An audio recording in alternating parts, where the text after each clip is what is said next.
CJP അഥവാ cockroach Janata പാർട്ടിയുടെ സമൂഹമാധ്യമ അക്കൗണ്ടുകൾ ഉപയോഗിക്കാൻ കഴിയുന്നില്ലെന്ന് അഡ്മിൻ തന്റെ ഇൻസ്റ്റാഗ്രാം അക്കൗണ്ട് ഉൾപ്പെടെ ഹാക്ക് ചെയ്യപ്പെട്ടെന്നും CJP സ്ഥാപകൻ അഭിജിത് ദീപ്കെ പറഞ്ഞു. കോക്രോച്ച് ജനതാ പാർട്ടിക്കെതിരെ BJP രംഗത്തെത്തി.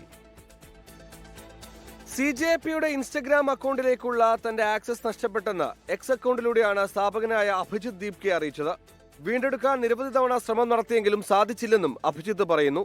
വാദങ്ങൾ സാധൂകരിക്കുന്ന സ്ക്രീൻഷോട്ടുകളും എക്സ് അക്കൗണ്ടിൽ പങ്കുവച്ചിട്ടുണ്ട്. CJPയുടെ മുഴുവൻ സമൂഹമാധ്യമ അക്കൗണ്ടുകളിലേക്കും അഡ്മിന് പ്രവേശനം നിഷേധിച്ചെന്നും CJPയുടേതായ ഔദ്യോഗിക ഹാൻഡിലുകളിൽ നിന്ന് പുതുതായി പുറത്തുവരുന്ന സന്ദേശങ്ങൾക്ക് അഡ്മിന് ഉത്തരവാദിത്തം ഉണ്ടാകില്ലെന്നും അഭിജിത്ത് ചൂണ്ടിക്കാട്ടി. അതിനിടെ കോക്രോച്ച് ജനതാ പാർട്ടി രാജ്യത്തെയും പ്രധാനമന്ത്രിയും ലക്ഷ്യം വെച്ചുള്ളതാണെന്ന് BJP സംസ്ഥാന അധ്യക്ഷൻ രാജീവ് ചന്ദ്രശേഖർ ആരോപിച്ചു. പ്രതിപക്ഷത്തെ കൂട്ടുപിടിച്ചുള്ള ചില നിക്ഷിപ്ത താൽപര്യക്കാരാണ് പിന്നിലുള്ളതെന്നും രാജീവ് ചന്ദ്രശേഖർ കുറ്റപ്പെടുത്തി. 24 ഡൽഹി.